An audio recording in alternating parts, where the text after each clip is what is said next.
খাওয়াই যেন এদের কাজ। রাস্তায় ফুটপাতে পাটি বিছায় বসে খাওয়া দাওয়া করতেছে, সবাই খাচ্ছে,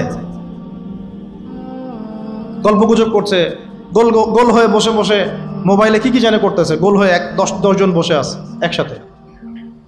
যেই মুহূর্তে ধরেন যে মুসলিম উম্মার একটা অঞ্চলে একটা বোমার আঘাতে 500 জন শিশুকে হত্যা করা হয়, ওই মুহূর্তে বসে সে হাসাহাসি করতেছে। ওই মুহূর্তেও তার কোনো ফিকির নাই। নামাজের সেজদা একটু দোয়া করব, আমি আল্লাহর দিকে ফিরে আসি, একটা কমন সেন্সহীন, জীবনের উদ্দেশ্যহীন, একটা বুদ্ধিবৃত্তিক প্যারালাইজড প্রজন্ম।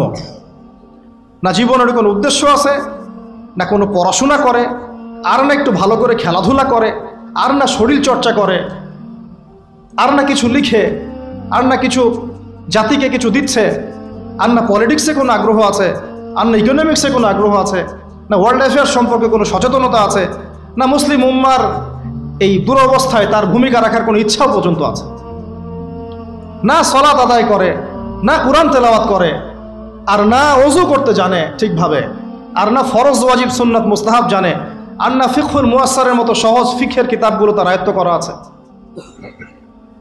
না কোনো আলেমের সাথে সম্পর্ক আছে, না কোনো ইসলামিক স্কলারের কাছে সম্পর্কিত হয়, আর না মাদ্রাসায় যায়, আর না ইসলামের বেসিক ফান্ডামেন্টাল নলেজ অর্জন করে। জীবনের উদ্দেশ্যই নাই, শুধু মেয়ের পিছনে, শুধু মাদকের পিছনে, ড্রাগসের পিছনে, কোনো সময় মারামারি দাঙ্গা হাঙ্গামা করছে, কোনো সময় দেখা যায় বাইক দাবড়ায় বেড়াচ্ছে।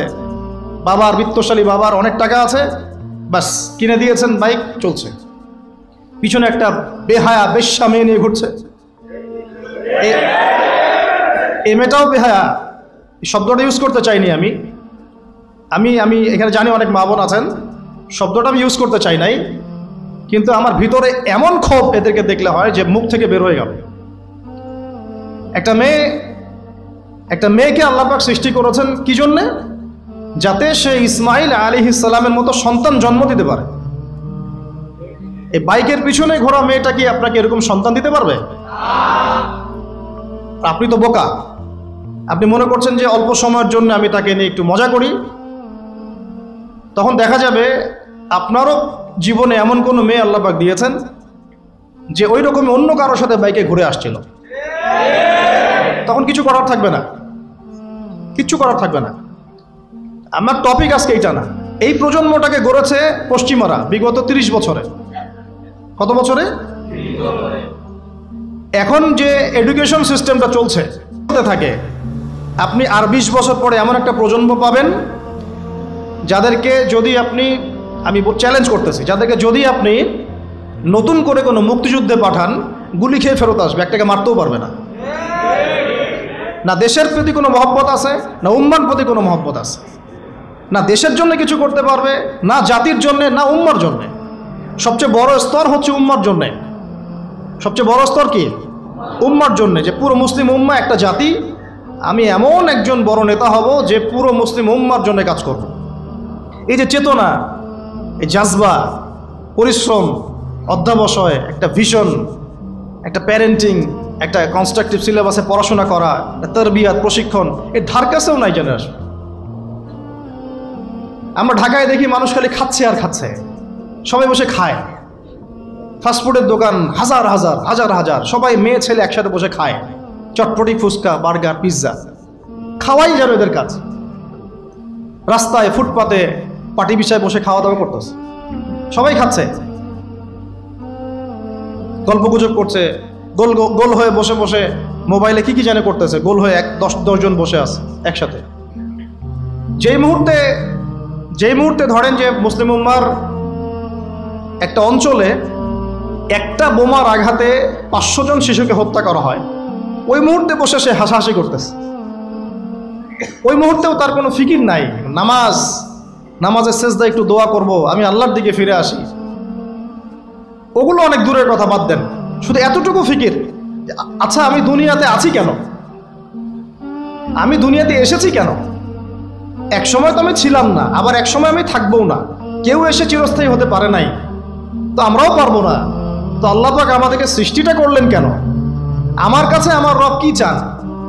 আমি যদি না থাকতাম তাহলে আমার পরিবার চলতো কিনা, আমার সমাজটা চলতো কিনা, আমার শিক্ষা ব্যবস্থাটা চলতো কিনা, আমার দেশটা চলতো কিনা, এই বিশ্বের ঘূর্ণন চলতো কিনা, আর্নিক গতি চলতো কিনা, থেমে যেত?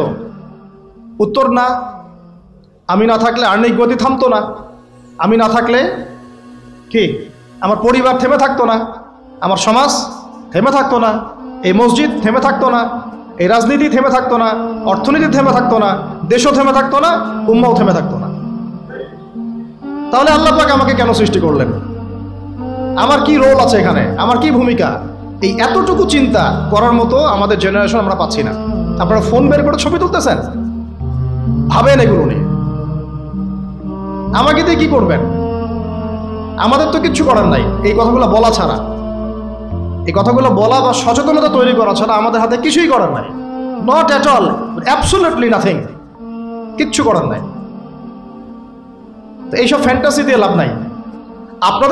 আপনাদের মধ্য থেকে জেনারেশন তৈরি করতে হবে, আপনাদের মধ্য থেকে আলেম তৈরি করতে হবে, আপনাদের মধ্য থেকে কারি, হাফেজ, দাঈল আল্লাহ এবং উম্মার নেতৃত্ব প্রদানকারী জেনারেশন তৈরি করতে হবে। এইসব চেয়ারে বসে কয়জন? সারা বাংলাদেশে হয়তো 50 জন, 100 জন। এই 100টা মানুষ ইউনাইটেড না, তারাও বিক্ষিপ্ত। 16 কোটি মুসলিমের দেশ বলছেন, 16,000 দলে বিভক্ত। এর মধ্যে সবচেয়ে বিশুদ্ধ যেটাকে আমরা মনে করি, সেখানেও দেখবেন যে আরো 10টা 20টা দল হয়ে বসে আছে। এর বাইরে গিয়ে আবার যারা বললো না তারা বিশুদ্ধ নয়, আমরাই সবচেয়ে বিশুদ্ধ, ওদের মধ্যেও 10টা দল হয়ে গেল। না তারা ইউনাইটেড, না তারা মানে আমরা, না আমরা ইউনাইটেড, আর না আমাদের কোনো আমিরুল মুমিনিন আছে যিনি সবাইকে একটা জায়গায় নিয়ে দিনের কিছু খেদমত নেবেন, আসসামু ওয়া তাআ থাকবে, শুনলাম মানলাম আনুগত্য করলাম, এমন থাকবে? নাই।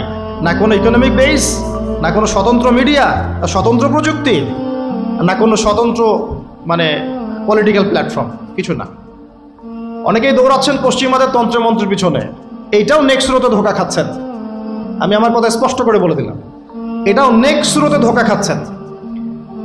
এটা তাদের জন্য শোভা পায় যারা ধর্ম এবং রাজনীতি আলাদা করে চিন্তা করেন, যে ওইটা একটা জিনিস, এটা একটা জিনিস, সে তার মতো রাজনীতি করছে।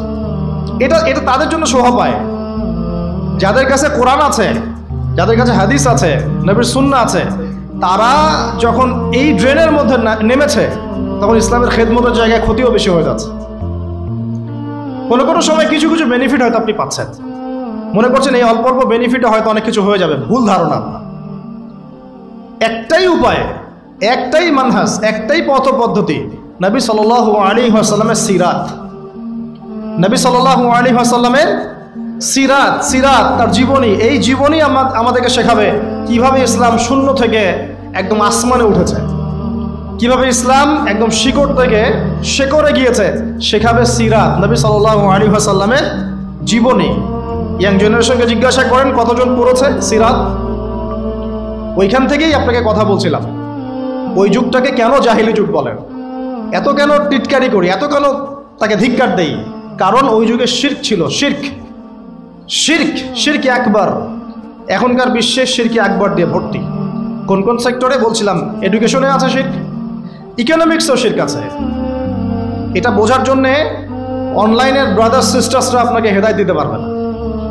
এটা বোঝার জন্য আপনাকে এমন স্কলারশিপের কাছে আসতে হবে যারা কোরআন এবং হাদিসকে দিয়ে বর্তমান ইকোনমিকে ডিল করতে পারে। শুধু সেকুলার ইকোনমি আর শুধু ইসলামিক ইকোনমি দিয়েও হবে না, দুটোকে কম্বাইন করতে পারে যারা, এ ধরনের স্কলারশিপের কাছে আসেন, আপনাকে বুঝিয়ে দিবে যে এখানে অর্থনীতির মধ্যে শিরক আছে কোথায় কোথায়। কেউ কি আপনাদেরকে বোঝাতে সক্ষম হয়েছিল আজকে থেকে 10 বছর আগে যে আপনি যে পেপার মানি ইউজ করছেন এর মধ্যেও রিবা আছে, সুদ আছে? আমরা যে ইলেকট্রনিক মানিগুলো ইউজ করছি এর মধ্যেও রিবা আছে, সুদ আছে।